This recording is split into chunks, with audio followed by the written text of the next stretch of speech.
The Little Prince Antoine de Saint-Exup&eacute.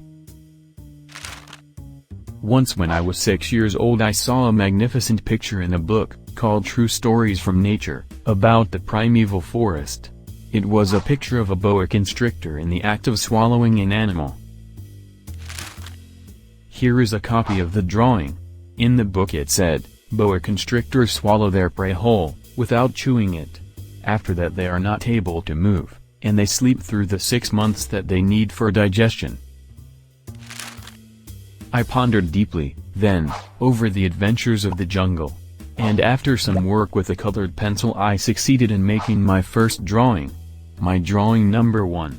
It looked like this. I showed my masterpiece to the grown-ups, and asked them whether the drawing frightened them. But they answered, "Frightened? Why should anyone be frightened by a hat?" My drawing was not a picture of a hat. It was a picture of a boa constrictor digesting an elephant.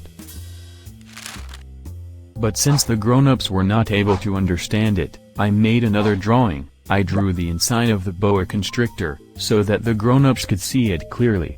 They always need to have things explained. My drawing number 2 looked like this. The grown-ups' response, this time, was to advise me to lay aside my drawings of boa constrictors, whether from the inside or the outside, and devote myself instead to geography, history, arithmetic and grammar. That is why, at the age of 6, I gave up what might have been a magnificent career as a painter. I had been disheartened by the failure of my drawing number 1 and my drawing number 2. Grown-ups never understand anything by themselves, and it is tiresome for children to be always and forever explaining things to them. So then I chose another profession, and learned to pilot airplanes.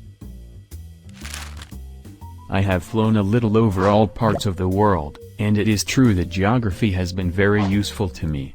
At a glance I can distinguish China from Arizona.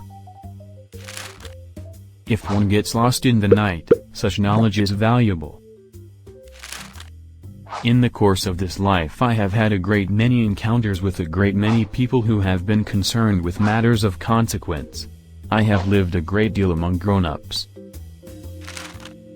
I have seen them intimately, close at hand. And that hasn't much improved my opinion of them. Whenever I met one of them who seemed to me at all clear-sighted, I tried the experiment of showing him my drawing number 1, which I have always kept. I would try to find out, so, if this was a person of true understanding.